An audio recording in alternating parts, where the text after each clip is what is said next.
don't know. My legs went numb for a second. I heard a pop come from... Go this way. Can you move? Yeah. We hold our officers to a very high standard of service. And this particular time, we let the public down.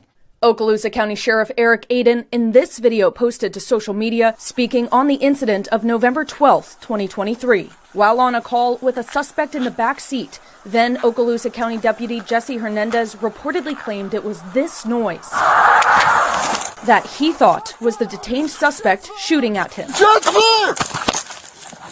Shots fired!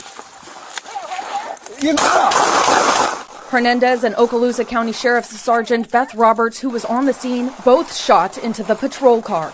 The detained person in the back seat was